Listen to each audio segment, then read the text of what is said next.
your window for me, sir? It's down enough right now. I can hear you. Alberta check stop. Right on.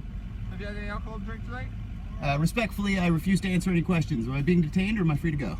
Well, you're Alberta check stop, provincial act under 160. I understand that. Right?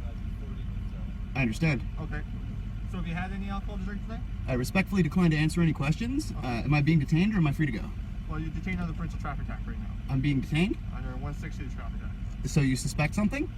It's under 160 and 166. Right. I can ensure the sobriety of the driver and license registration. Right, so you have reason to believe that I'm not sober right now and that's why you're detaining me? Well, that's why I'm asking you. Well, you said I was detained.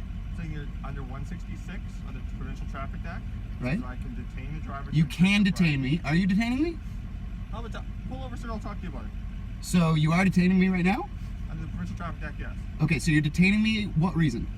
To ensure your sobriety and that you have a valid driver's license to operate the motor vehicle. So now the scope of the stop has changed to also inspecting papers? Sir? Yes? You understand I have the legal right to ensure your sobriety? I understand that. Okay. And I would say that you would have to have suspicion that I'm not sober to conduct that investigation. I agree. And if you have that suspicion, I agree, I should pull over. Do you suspect that I am not driving sober right now? Well, I can't ensure that because of the conflict we're having now with this. I think you can ensure that. I think you have a reasonable conversation with a person, and I think at this point you could probably ensure that I'm not intoxicated. I think you should probably do that, and you should probably let me go. But if you want to detain me, I will pull over. But I also have to ensure that you are a valid driver's license. Right? Okay. Yeah. Well, do you have any suspicion that I'm not a valid driver? Well, will you not providing that? Well, you need to have a reasonable suspicion before you can detain somebody, right? No, under 166 of the Traffic Safety Act, it says that I can ensure that you have a valid driver's license without suspicion. Without suspicion? Yes. Okay. And you need to do that right now? Yeah. If you have your driver's license, I'll see it and I'll let you go. Okay. I'll show you my driver's license.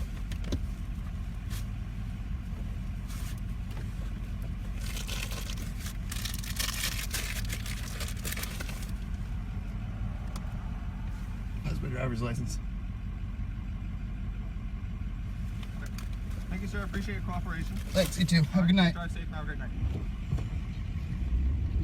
See how that works? Respectfully decline to answer. You have rights as a Canadian citizen. You don't have to tell them whether anything. You don't have to tell them anything. I mean, if they do want to verify that you're a licensed driver and that you have a license, show them that.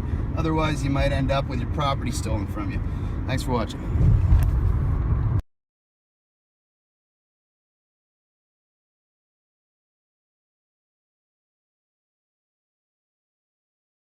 Alberta, Canada checkpoint, check stop, refusal and assertion of rights. The following video post was shared with the COPBLOCK network anonymously by a reader, using the very creative pseudonym submitter. It was sent in to us via the copblock.org submissions page. Although there was no description included with the video, it is pretty self-explanatory. In the video, a man driving through a checkpoint, they're called check stops in Canada, in Medicine Hat, Alberta, Canada, where he is asked if he has been drinking and also to provide a driver's license. He informs the officer conducting the stop that he won't answer any questions. At that point the officer tells him to drive to a secondary inspection area. The driver responds by asking if he is being detained. The officer says that he is and quotes a law that says he is authorized to determine if drivers have been drinking and also if they have a valid driver's license. There's then some back and forth about whether the police need to have a suspicion that a driver is drunk before they are compelled to submit to further investigation regarding that. Next, the driver asks if he is required to show a driver's license without a requirement for suspicion. The officer replies that he is, and the man then shows him his driver's license. Shortly after, and still without having answered the question about whether he had been drinking, the driver is released and continues on his way. Date of checkpoint, November 26, 2016. Department involved, Medicine Hat, Alberta, Canada, Police Service. Professional Standards Supervisor, 403-502-8917. Department Facebook page, Medicine Hat Police Service. Department Twitter profile, @MedHatPolice. Department Instagram account, Medicine Hat Police Service. Hey Charlotte County, this is Charlotte County Cop Watch, and I wanted to explain what fair use is. You can use pieces of news articles if you're doing it for news reporting, you have commentary, and you're doing it for education purposes. So that's what fair use is, as you can see right here. Another reason why I wanted to make this video is to let you know I have just joined with Patreon. A nice thing with Patreon, I make no money on YouTube. They took the money away years ago, and so this is another way to give, and it's a nice thing too because you can give monthly.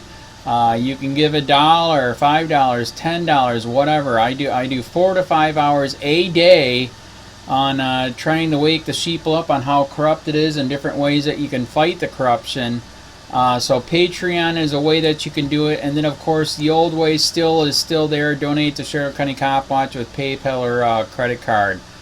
So keep that in mind. 4 to 5 hours a day. I make no money, but the corruption happened to me and I'm sick of it, so I'm trying to wake people up. But my wife would love it if if we could get some help out there. There's 47,000 subscribers. Just think if each one of you subscribers just gave let's say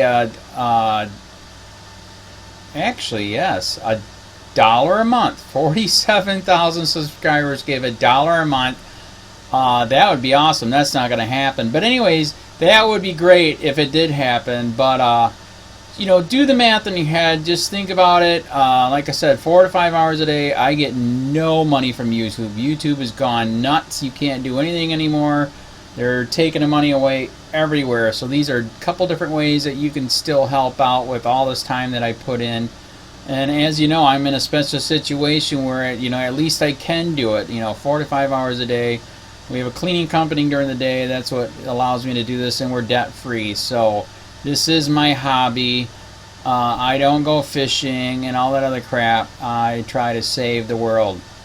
So help me out to make the wife happy, man. In fact, if you guys did give $1 a day, and there was 47,000 of you, and you did it, and each of you gave $1, and that was every month, oh my God, yes, I could quit. I could start suing them. Another idea too that we have is if I got some funds, we could actually contact everyone that has been ticketed and or arrested and put in jail and start sending them postcards to let them know we're here, and to see if everything went all right, and if it didn't, find out their story. So we could even do more investigations and more lawsuits. Lawsuits take money.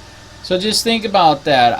47,000 of you so far right now. $1 a day. $1 a month on Patreon, or $5 a month Patreon, 10, 20, whatever. Just do the math in your head, help out. This is a lot of work every single day. Thanks.